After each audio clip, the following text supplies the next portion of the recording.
Political Capital is brought to you by Uber Canada. Learn more at uber.com/flexibilityworks. CHEK Podcasts.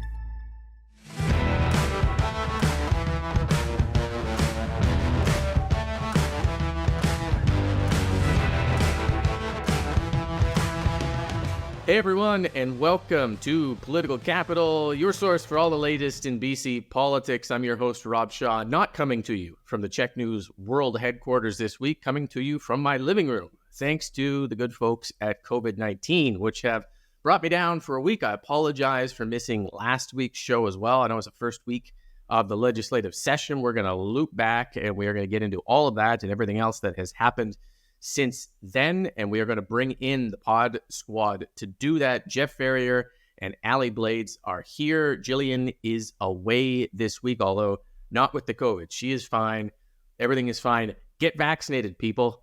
I don't recommend this COVID thing to anyone. It is not fun. But let us start off, though, with acknowledging clearly what has been the biggest story in the world in the last week, which is the terror attack by the Islamic militant group Hamas on Israel last weekend, which has now killed more than 1,300 people. Scenes of horrible violence involving men and women and children at the hands of Hamas, a terrorist organization. All four of BC's political parties have denounced Hamas and expressed support for Israel to defend itself.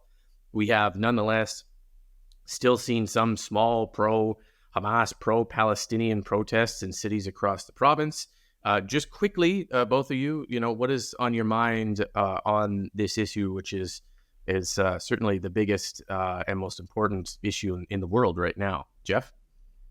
For me, the starting point is a very human response. For some, it's been political or intellectual or ideological, but for me, it's a human response. And for me, the human response to Hamas's attacks on Israeli civilians, and it's a response that all four parties in the Legislative Assembly have made, and kudos to them, is to name it for what it is, which is terrorism, and to decry and denounce the acts, which are brutal and horrific and utterly and unjustifiably wrong, full stop.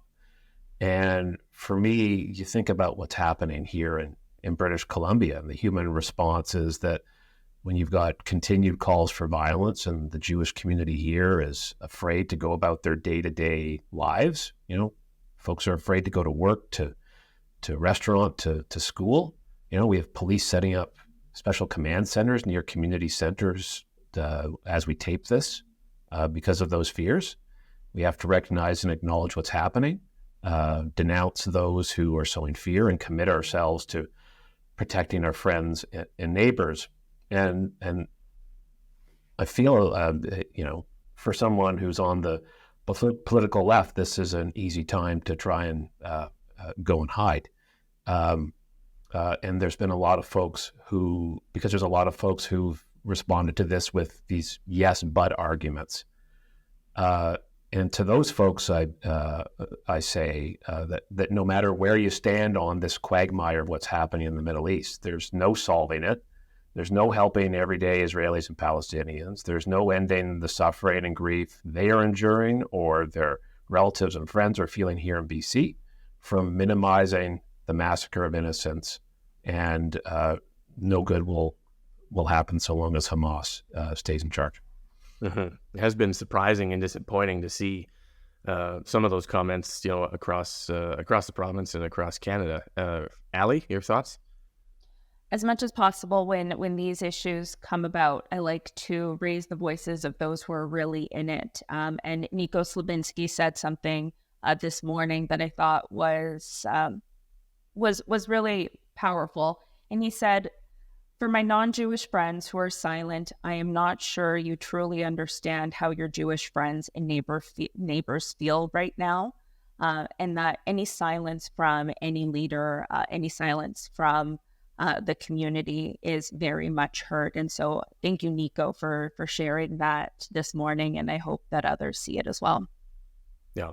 Okay, well, it's worth just, acknowledging that off the top. And I think it has been, I guess, in some ways heartening to see the four political parties in BC unite around a single message here and not have that become political here in British Columbia as well. Let us move back to the political, though. And as we are recording this show, we just have word that the City of Surrey has taken the provincial government to court, filing a court injunction to try and get it to stop the transition from the RCMP to the Municipal Surrey Police Service. Now, if you've missed the previous 173 parts of this story, it is a long-running dispute where the City of Surrey at first wanted to transition one way and then has transitioned another way and now is locked in a battle with the province over what to do about policing. The provincial government has tried to lay down the law to get this resolved into a municipal police force, but the city now is challenging that in court, mainly under what looks to be the argument that the provincial government has powers on policing, but not the specific power to pick the specific police force. I think that's kind of the thrust of their court challenge here. So let's just start with that latest development. Allie, we'll stay with you on that. And I always like to preface this with, I do a little bit of work with the Surrey Police Union. So from my perspective that I hear day in and day out is the side of the members and how they're feeling. But it's Friday the 13th, and this seems like a bad Halloween movie sequel that Brenda's back. And she's come back with a vengeance. I mean, what this is essentially her re-election campaign. This has nothing to do with safety and crime prevention in Surrey anymore. She has started her re-election campaign, and she's using taxpayer dollars to do this. And what she's trying to do is make sure that she pins the blame on the provincial government rather than taking ownership for the fact that she's delayed this transition. She never wanted it in the first place. She's tried everything she possibly can to ensure that the RCMP stay around despite a provincial decision that the SPS is the police of jurisdiction. So do not be fooled, Surrey. This is very much her trying to save face.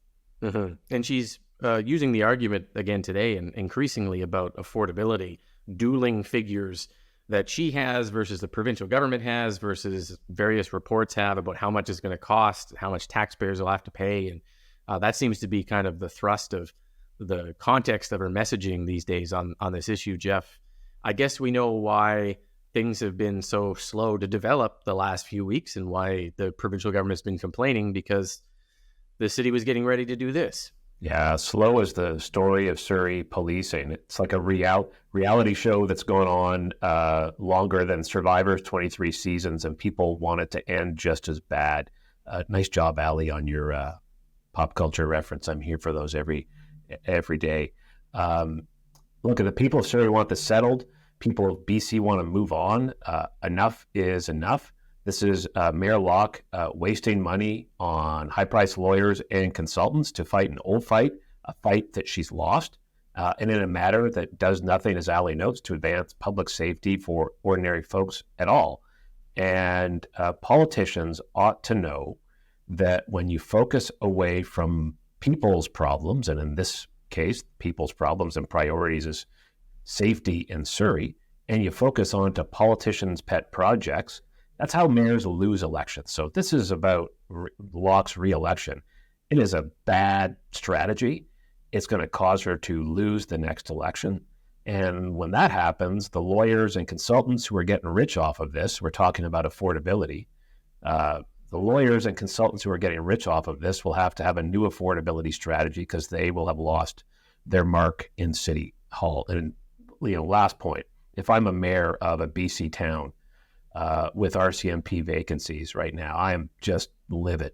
I am absolutely livid because what Locke is doing here will kneecap my ability to get the officers I need in my community to keep my people safe. And that's ridiculous failure of leadership from Surrey. They should get on with Surrey Police Service, make it happen now, and stop these silly games.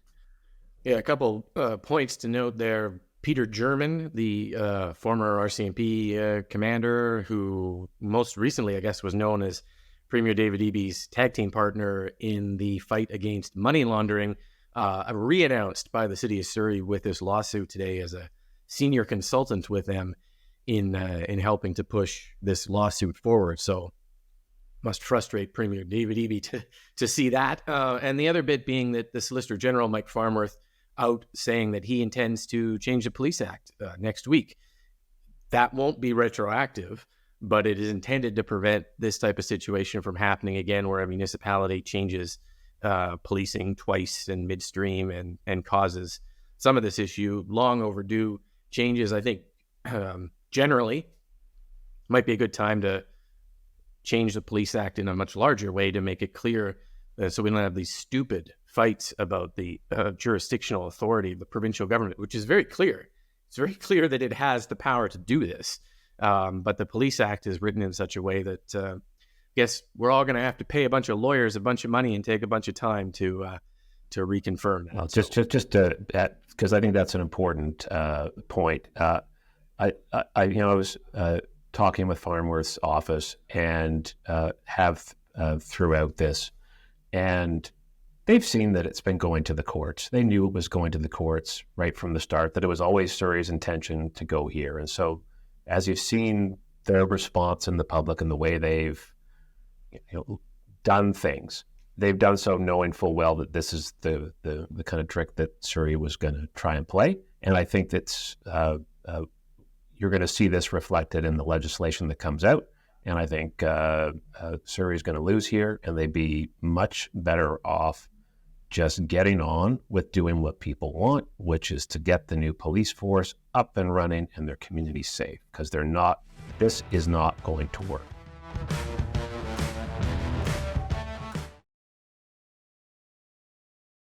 Let's just take a minute to go back to the first week of the legislative session, where we had two very interesting question periods led by the BC Conservative questions on what I guess I would describe as social issues. The first from Leader John Rustad, calling on the government to end the sexual orientation and gender identity learning module, SOGI. That has been the subject of some protests by some parents who think it sexualizes children in schools. Others have pointed out, and it's right there online if you want to read it, that it is an anti-bullying, anti-harassment learning module that is not sexualizing children. Nonetheless, the Conservatives have seized on this. They asked the question period to the government, will it end SOGI? That was the first day. The next day, the deputy leader, I guess, or House Leader, Bruce Banman, pops up in question period and reads some sexually explicit excerpts from a novel that is available in public libraries and calls on the government to presumably get rid of that novel. It's not quite clear, but do something to prevent children from reading inappropriate material that he says is available to them in libraries. So those are the two issues the Conservatives bring up, led to all sorts of discussion and a kind of counterpoints, especially by the Premier, and a lot of hand-wringing and a lot of, I think, surprise that we are talking about some of those issues on the floor of the House now, but we haven't been talking about them in many, many years, decades in this way. So, Allie, back to you. What are the Conservatives trying to accomplish here, and do you think in their first week they achieved that? Some have kind of labeled this as bringing the culture war to the BC legislature. David Eby called it a political advantage in bringing these issues forward. And then you forgot the standing ovation piece. Oh, right. Sorry, yeah. Yeah. That when David Eby responded to the BC Conservative leader, John Rustad, and denouncing it, pretty much what he was trying to convey with his SOGI-ish prompt, that everyone in the House rose, and then the news went on to everyone. Well, almost not everyone. Almost everyone. They noted some who didn't. So going back to, is John Rustad bringing the culture war to the BC legislature? I don't necessarily think so. I mean, what is the definition of these culture wars anyways? This was not something that he picked out of the blue. These were prompted by protests all over the country. And then Saskatchewan's talking about those same issues in a different way. But I mean, Saskatchewan's talking about the same issues on a different lens, though, because right now what's happening in the BC legislature is people are fighting to be that opposition. Now we have the BC United, the BC Conservatives, and the Greens. And so while John Rustad was putting forward these cultural issues of public sentiment of that week, the BC United, on the other hand, were more traditional in their approach. For the first week back, they really focused on housing affordability. Like they kept talking about the middle class squeeze. Pretty much every MLA that stood up on the BC United side referenced this and referenced stories of unaffordability in their local communities. And so, like what I want to point out here is this big contrast between these two opposition parties. And then the Greens talked a lot about wildfires as well, which is pretty much traditional to their two messages. We didn't know what to expect from the BC Conservatives, and so they've chosen more of the issues in the news versus these larger issues of housing affordability, healthcare, things like that. And just staying with you though, Allie, like, is the point to get attention? Is that what they're trying to do, to raise an issue that is so controversial or out there in a way that it swamps the other opposition parties and their legitimate issues that they're raising? And because if that was the goal, it certainly worked. They generated a lot of buzz and a lot of discussion in the week. Absolutely. I mean, the goal of question period is always to get the attention of media, to get the attention of people. Mind you, no one actually watches question period. So the goal is to make sure that people like you then pick up things so that you can share it with the world, because people actually listen to you, Rob. And so they absolutely did that. And I think it's actually a strategic piece on their part. It's a good tactic, because at the end of the day, both the BC NDP and BC United were both talking about the BC Conservatives. And so that just meant that they had a larger platform in their first week. They had some hot takes. Bruce Banman said some things in the legislature that, do you remember when there was an MP that said fart in the House of Commons? Like, he took it to a whole different level. And now we're talking about it. So Can't say that on CHEK. That's the censors are going to shut us down. So, I mean, and here we are talking about it. And so I think this is a really good tactic. Like, they're talking about the issues that we're talking about in our living rooms, rather than these like really big complex issues that are the more traditional approach, like I said, which we saw from BC United. I'll also note, though, that the first week of the legislature was interesting because we had re-announcements of candidates from BC United, and some announcements of new candidates, Kyle Giddens from Prince George from the BC United. But then we also saw announcements of new candidates on the BC Conservative side too. And this is a little bit of a tactic in response to the floor crossing, in my opinion, of reaffirming support, while also showing some new blood in their candidate roster. Mm-hmm. If you can get your candidates to announce they're running for re-election under your banner, the likelihood they're about to cross the floor, which is what we all keep speculating on, diminishes quite a bit, I guess. But Jeff, what do you think of the topics and the attention that they generated in the first week? Let me talk about week one. Week one, break it down. It was you'll be not surprised to hear me say that it was a very bad week for Kevin Falcon. You know, poll after poll after poll confirmed that BC United is now trailing those upstart BC Conservatives. And maybe he's doing things differently from them, but what he's doing isn't working. And if you don't believe the public polls, I know that Kevin Falcon doesn't believe the public polls. He believes in the walking polls. And if we're being honest, there's only one walking poll with any credibility in British Columbia, and that's Mr. PG and Prince George. But look at the BC NDP's latest round of digital ads, and they're not going after BC United anymore. They're going after the BC Conservatives. And that shows you that the government's polling, which is better than the public polling, shows that they think that Rustad's the one with momentum, and that's why they're speaking out about the extreme agenda. Rustad, but aren't they, just to jump in, Jeff? Like, aren't the NDP going hard against the Conservatives because it benefits them? I mean, it does benefit the NDP to prop up the Conservatives, to fight that war, to mobilize that battle ultimately. I know David Eby dismissed that in his answers this week, but not just doing it because it's a righteous fight. I don't think they're doing it because it benefits them too. I think they're doing it partly because it's a righteous fight. I think they're partly doing it for the political reason that Rustad's got momentum and is picking up support, and that they see as a threat to their reelection, right? And so that's why they are trying to define him as a extremist before he can gain more support. In a way that you see Pierre Poilievre federally getting support in NDP ridings, particularly in rural and interior communities. I think that I'm glad that the Premier Eby went after Rustad this week, because I think the issues that he focused on, going after LGBTQ teens and calling for banning of books in school libraries, using his new party status and resources, was shameful.